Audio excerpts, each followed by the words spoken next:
కీర్తన గ్రంథము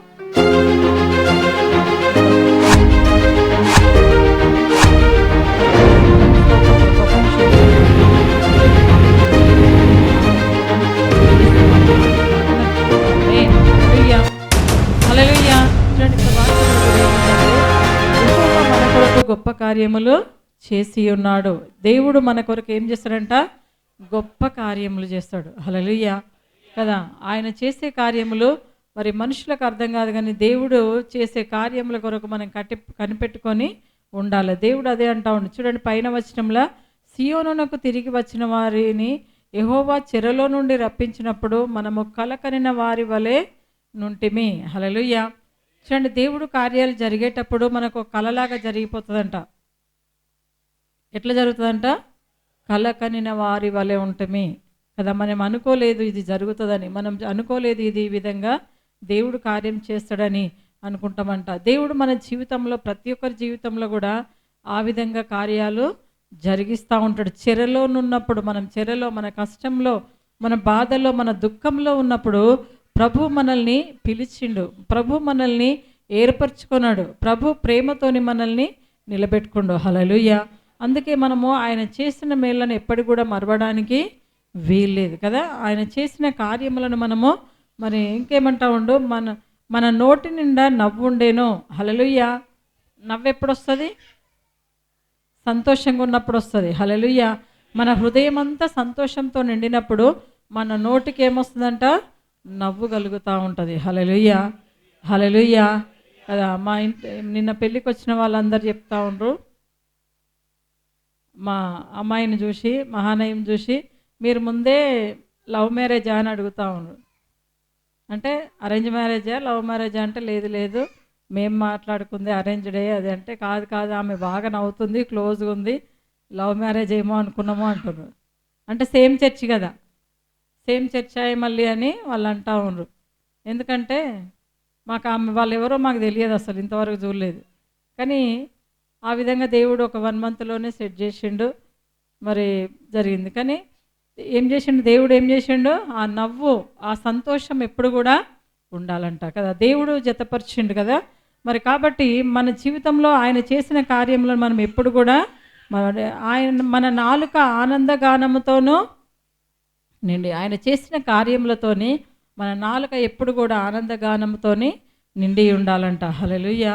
ఇంకేమంటామండి, మనము సంతోషభరితులమైతిమి, ఇంకా కన్నీళ్లు విడిచుతూ విత్తువాడు సంతోషగానముతో పనులను మోసుకొనిచును కదా. ఎప్పుడైతే కన్నీటితో మనం ప్రార్థన చేస్తూ ఉంటామో, కన్నీటితో మనం మొరపెడతా ఉంటామో, కన్నీటితో ఆయన సన్నిధిలో గోజాడుతూ ఉంటామో, మనం ఏంటంటే సంతోషముతోని పనుల్ని మోసుకొస్తామంట. హల్లెలూయా. పనులంటే చేలలో ఉండేటి అవి మోపులు కాబట్టి అవన్నీ మోసుకొని వస్తామంట, ధాన్యమును. హల్లెలూయా. చూడండి, మనం ప్రార్థన కన్నీటితో చేయాలి, మనం విసుగక ప్రార్థన చేయాలంట. సంతోషంతో ప్రభు సన్నిధిలో మనం ప్రార్థన చేస్తే మన ప్రార్థనకు దేవుడు ప్రతిఫలం తప్పకుండా ఇస్తాడంట. హల్లెలూయా.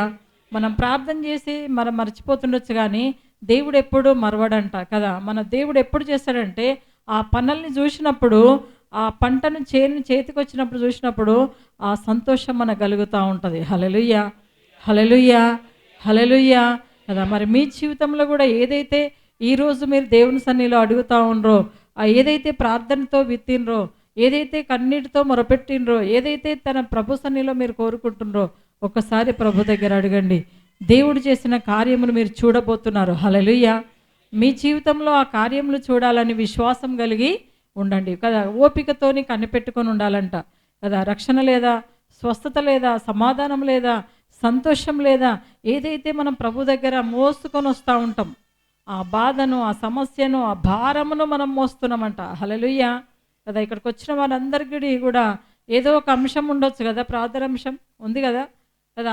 ఆ భారాన్ని, ఆ సమస్యను, ఆ అంశాన్ని మోసుకొని ఆ ప్రభు సన్నిధికి వచ్చిండ్రు. హల్లెలూయా. కాబట్టి ప్రభు మీ జీవితంలో ఆ పనులను ఏదైతే మరి మోసేటప్పుడు ఆ సంతోషం దేవుడు మీ జీవితంలో ఇవ్వబోతూ ఉండు. హల్లెలూయా. కాబట్టి ఆ నిరీక్షణ కలిగి ఉండాలి. ఆయన చేసే కార్యం కొరకు మనం నిరీక్షణ కలిగి ఉండాలి. ఆయన చేయబోతున్న ఆ అద్భుత కార్యం కొరకు మనము ఓపికతో కనిపెట్టుకోవాలంట. హల్లెలూయా. ఓపికతో ఎప్పుడైతే కనిపెట్టుకుంటామో దేవుడు కార్యము చేస్తాడు. చూడండి, పిడికెడు విత్తనములు చేత పట్టుకొని ఏడ్చుచూ పోవు విత్తువాడు సంతోషగానముతో పనుల్ని కదా. పిడికెడు విత్తనములు ఎన్ని కావాలి విత్తనాలు? పిడికెడు చాలంట. ఆ పిడికెల్లో ఎన్నో కొన్ని వందల విత్తనాలు ఉంటాయి. అవి ఒక్కొక్క చెట్టు వేసినప్పుడు చాలా ఫలాలను ఇస్తూ ఉంటాయి, చాలా ధాన్యముని ఇస్తూ ఉంటాయి.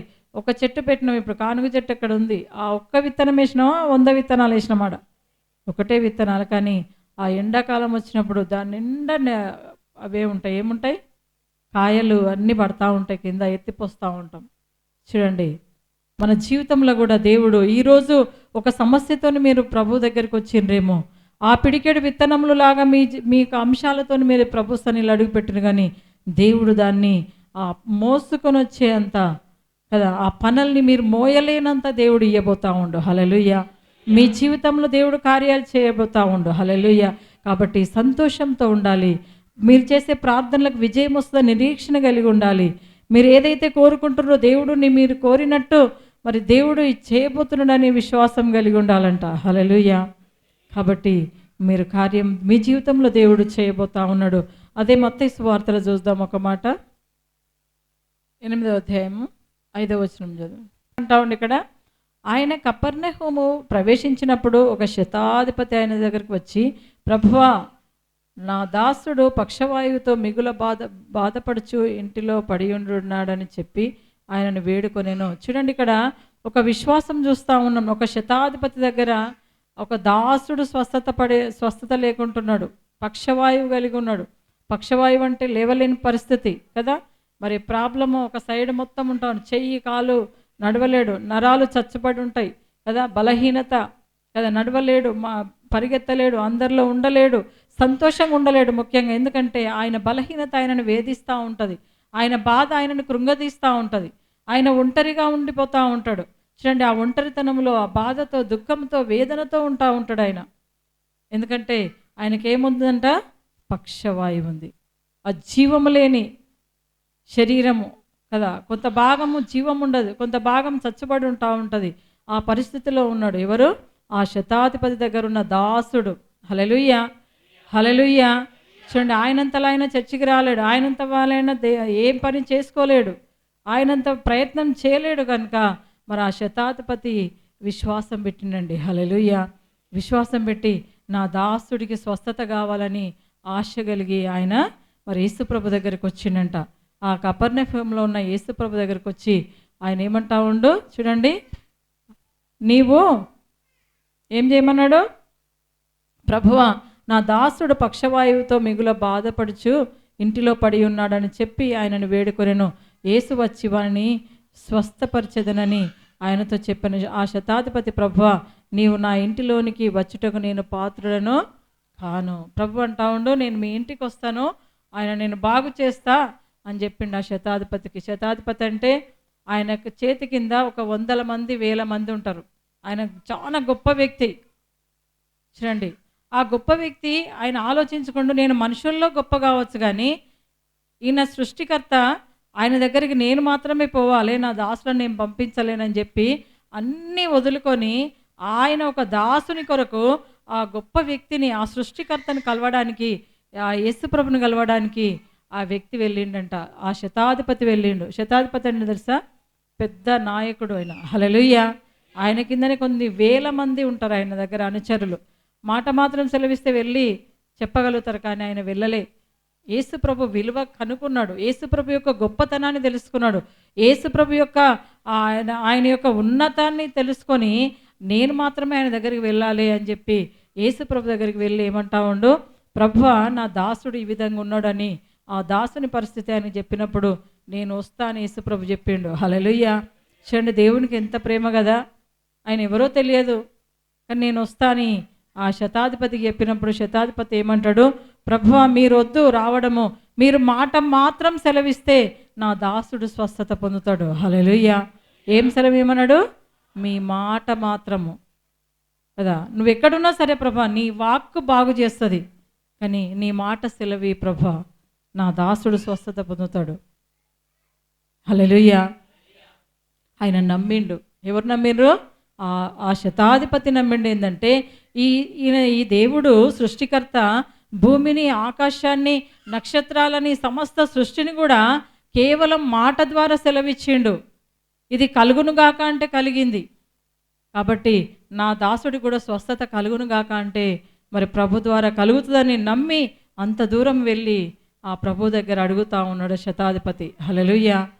చూడండి, వెంటనే అక్కడ ఏం జరిగిందంటే, చూడండి ఇక్కడ విశ్వాసం ఎట్లా ఉంది. మరి దేవుడు ఆ విధంగా చేసిండు, మరి ఆయన బాగు చేసిండు కదా. వెంటనే మాట మాత్రము సెలవీయగానే ఆయన దాసుడు స్వస్థత పొందిండని నమ్మిండంట. హల్లెలూయా కదా. మరి మనం ప్రభు దగ్గరికి వచ్చినప్పుడు మనం నమ్మకం పెట్టాలి.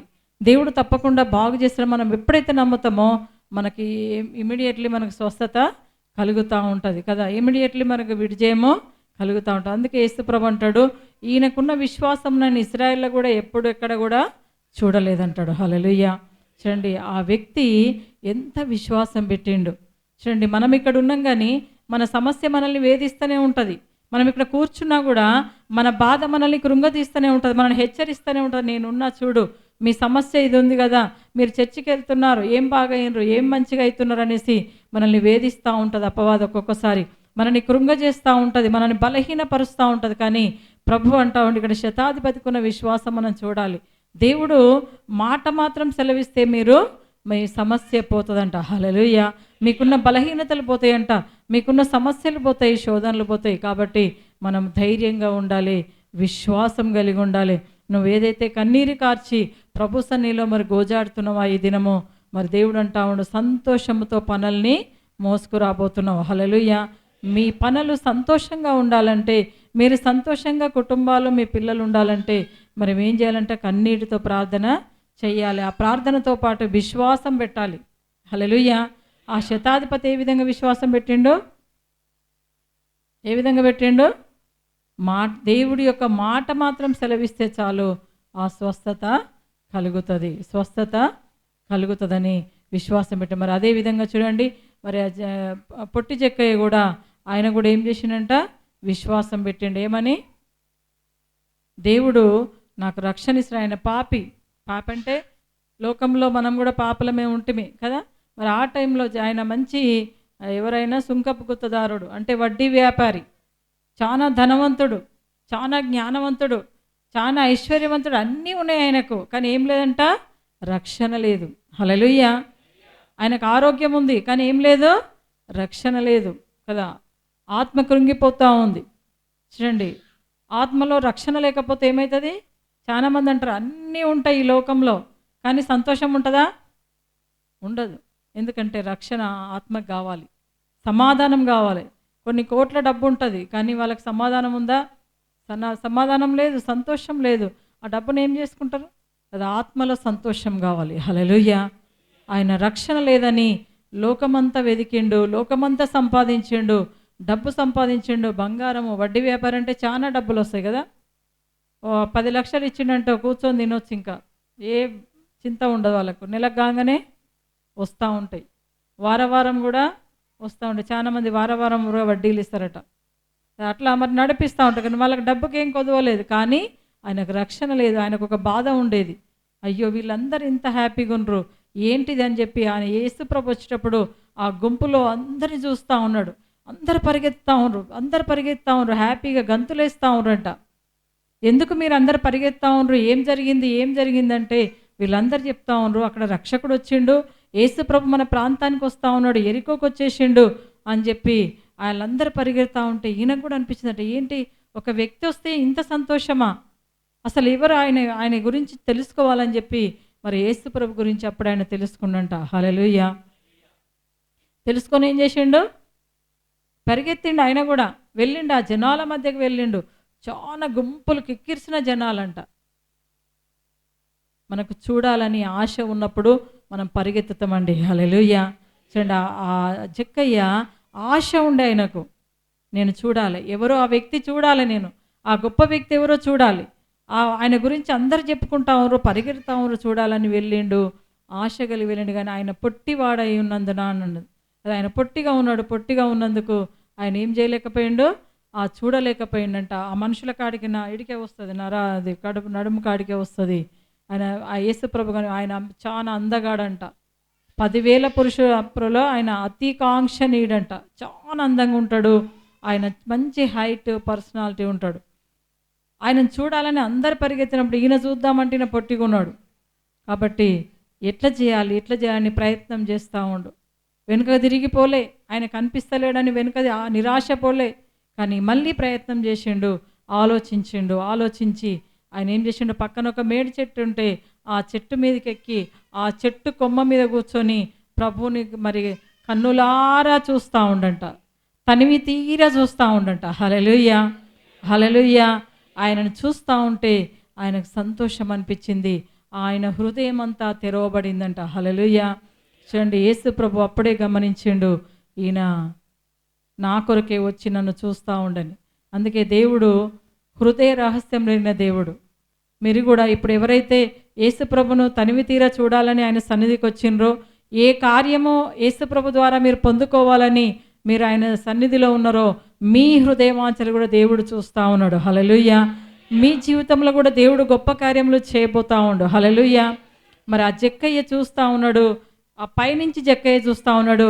యేసుప్రభు మాత్రము జక్కయ్యను కిందికి రా అన్నాడు, పైకెత్తి చూడలే యేసుప్రభు.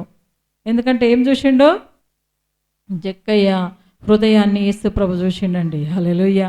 నువ్వు ఏ దిక్కు కూర్చున్నా, ఏ విధంగా ఉన్నా, నువ్వు నల్లగున్నా తెల్లగున్నా, నువ్వు పేషెంట్ అయినా, నువ్వు చేతగాకపోయినా, నువ్వు ఏ విధమైన పరిస్థితులు ఉన్నా కూడా దేవుడు నిన్ను చూస్తూ ఉన్నాడండి. హల్లెలూయా, హల్లెలూయా, హల్లెలూయా.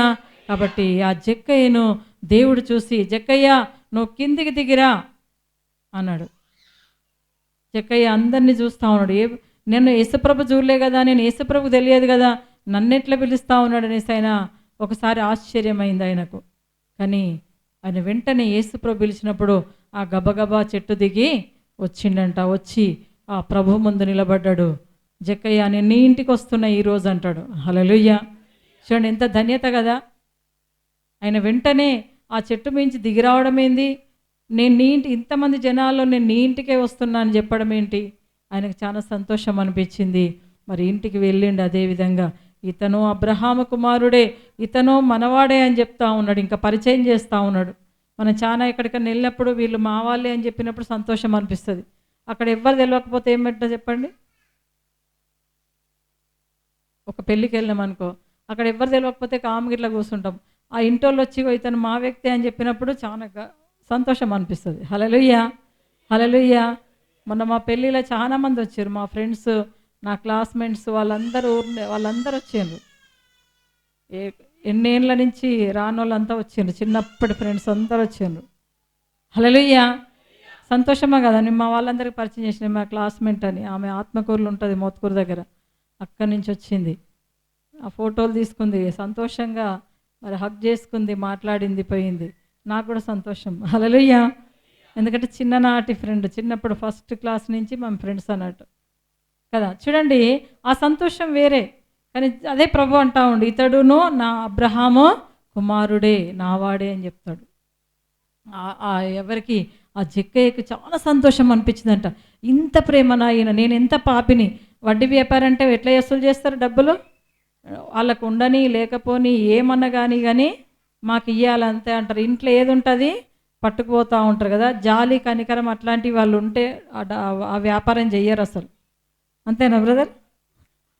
జాలి అనేది ఉండకూడదు, దయ అనేది ఉండకూడదు, వాళ్ళ కనికరం అనేది ఉండకూడదు ఆ వ్యాపారం చేయాలంటే. కానీ నేనేం చేసిండు, అట్లాంటి వ్యక్తిని దగ్గర తీసుకున్నాడు.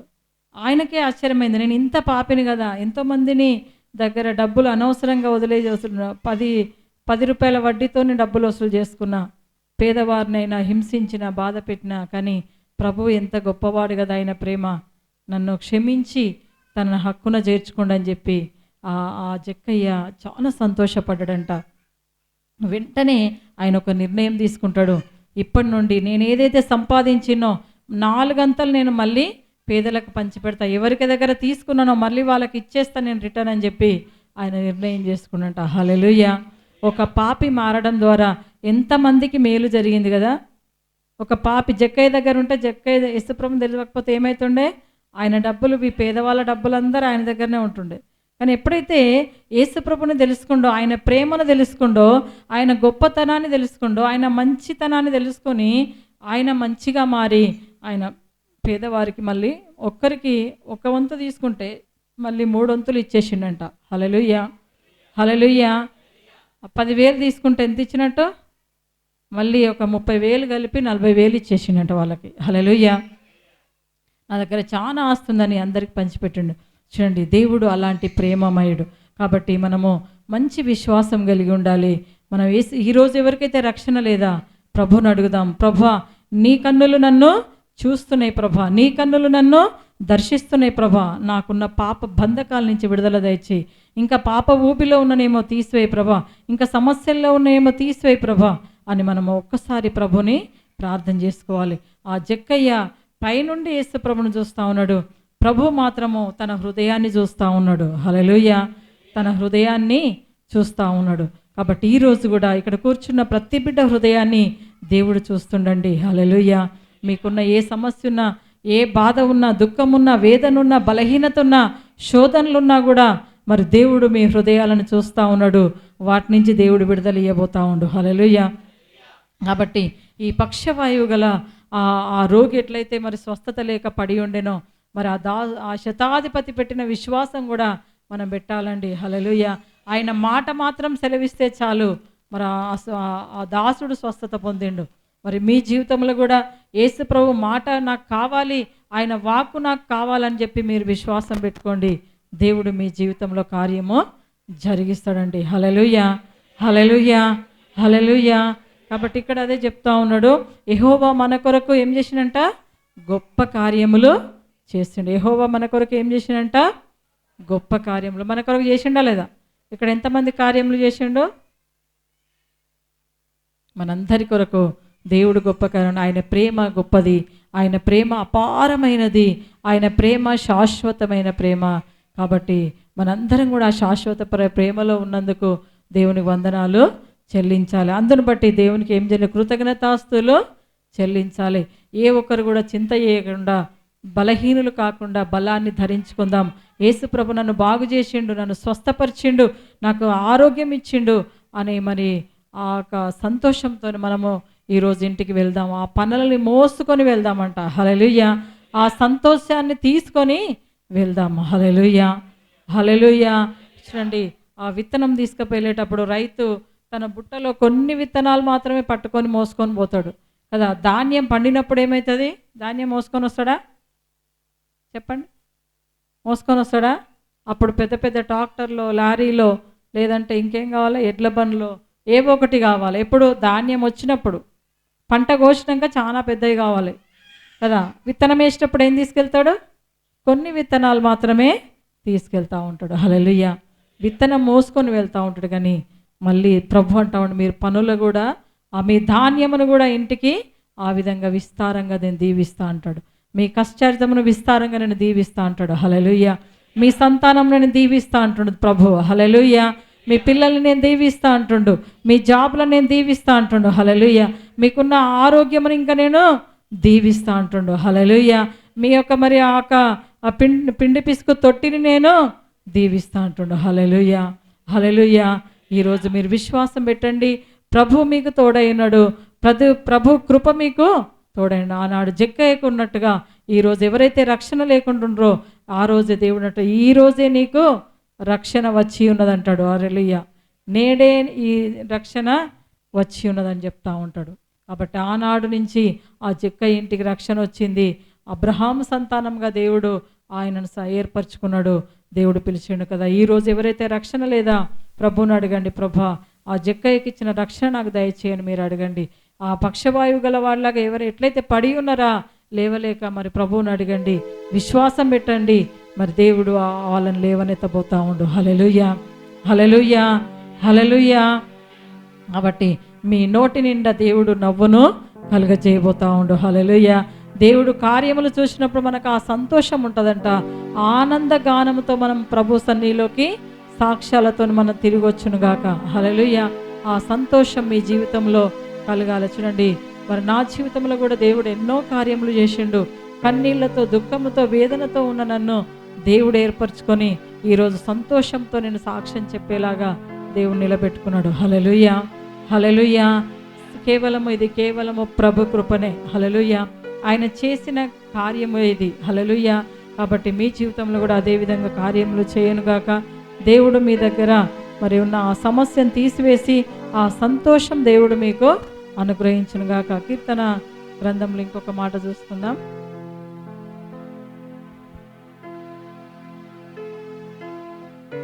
118వ కీర్తన 1వ వచనము.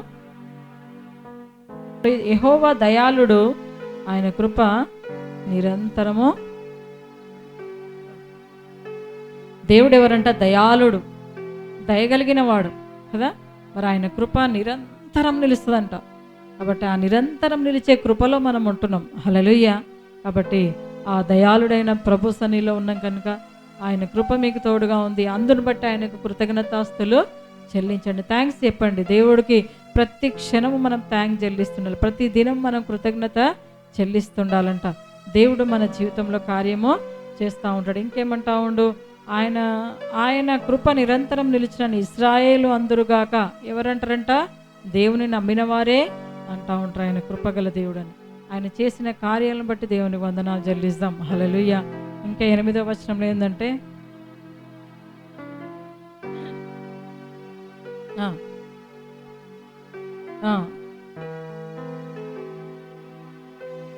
చాలా ఏమంటా ఉండు, మనుషులను నమ్ముకొనుట కంటే యెహోవాను ఆశ్రయించుట మేలు కదా. మనుషులు మాట ఇచ్చి తప్పుతారేమో కానీ దేవుడు తప్పే దేవుడు కాదు. అందుకే మనుషులను నమ్ముకొనుట కంటే ఆ దేవుని ఆశ్రయిస్తే చాలు అంటుండు. ఆయన ఆశ్రయిస్తే మేలు అంటుండు. హల్లెలూయా కదా. మనకు మేలు కలగాలంటే దేవుణ్ణి ఆశ్రయించాలి కదా. మనుషులను ఎప్పుడు నమ్ముకోవడానికి వీల్లేదు. మనుషులు మాట ఇచ్చి మర్చిపోతారేమో, మనుషులు మాట ఇచ్చి మాట తప్పుతారేమో కానీ ప్రభు మాట తప్పే దేవుడు కాదు.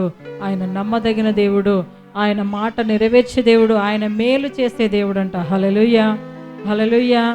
రాజులను నమ్ముకొనుట కంటే యెహోవాను ఆశ్రయించుట మేలు కదా. రాజులు కూడా మాటలు ఇచ్చి చేయకపోతుండొచ్చు కానీ, అధికారులు రాజులు కానీ, ప్రభు అయితే ఆయన ఏమంటా ఉండు, యెహోవాను ఆశ్రయించటం మేలు. మనం దేవుణ్ణి ఆశ్రయించినప్పుడు ఆ మేలు జరుగుతూ ఉంటాయి. ప్రభుత్వాలు మారొచ్చు, చట్టాలు మారొచ్చు, రాజులు మారొచ్చు కానీ దేవుని మాట చిరకాలము నిలిచి ఉంటుంది. దేవుని కృప నిరంతరము నిలిచి ఉంటుంది కదే. మనుషులను నమ్ముకోవద్దండి, రాజులను నమ్ముకోవద్దండి, ప్రభువుని ఆశ్రయించండి. మీ జీవితంలో మేలు దేవుడు కలుగజేస్తాడు, స్వస్థత ఇస్తాడు, సమాధానం ఇస్తాడు. ఇంకా విశ్వాసం పెట్టండి, బలమైన కార్యం దేవుడు జరిగిస్తాడు, రక్షణ ఇస్తాడంట. హల్లెలూయా. కాబట్టి రక్షణ, స్వస్థత, సమాధానం దేవుడి దగ్గర ఉన్నాయి. ఆ మేలు కూడా దేవుడి దగ్గర ఉంది. ఆయన సన్నిధిలో మీరు ఉంటున్నారు కనుక దేవుణ్ణి అడగండి. మీ జీవితంలో దేవుడు గొప్ప కార్యాలు జరిగిస్తూ ఉంటాడు కదా. ఆయన ఎవరంట? గొప్ప కార్యములు చేసే దేవుడు. హల్లెలూయా. చూడండి కదా, దేవుడు మేలు చేసేవాడు. ఆయన మేలు కదా. మరి మనము ప్రాణం ఉన్నంత వరకు మర్చిపోవడానికి వీల్లేదంట కదా. ఆయన మన ప్రాణం ఉన్నంత వరకు కూడా ఆయన మేలును మర్చిపోవడానికి వీలే. మనము కొండలలో ఉన్నప్పుడు, దుఃఖంలో ఉన్నప్పుడు, బాధలో ఉన్నప్పుడు, మనం శోధనలో ఉన్నప్పుడు, మరణఛాయలో ఉన్నప్పుడు ఆయన కృప మనకు తోడై ఉన్నది. హల్లెలూయా. అందును బట్టి దేవుని కృతజ్ఞతాస్తులు చెల్లించాలి కదా. మరి జక్కయ్యకు రక్షణ లేకుండే, ఆ పాపములో నశించిపోకుండా దేవుడు జక్కయ్యకు రక్షణను ఇచ్చిండు. మరి ఇంకా ఈ పక్షవాయువు గలవాడు ఆ నశించిపోకుండా, ఆ పడక మీదనే ఉండి నశించిపోకుండా ఆయన లేవనెత్తిండంట.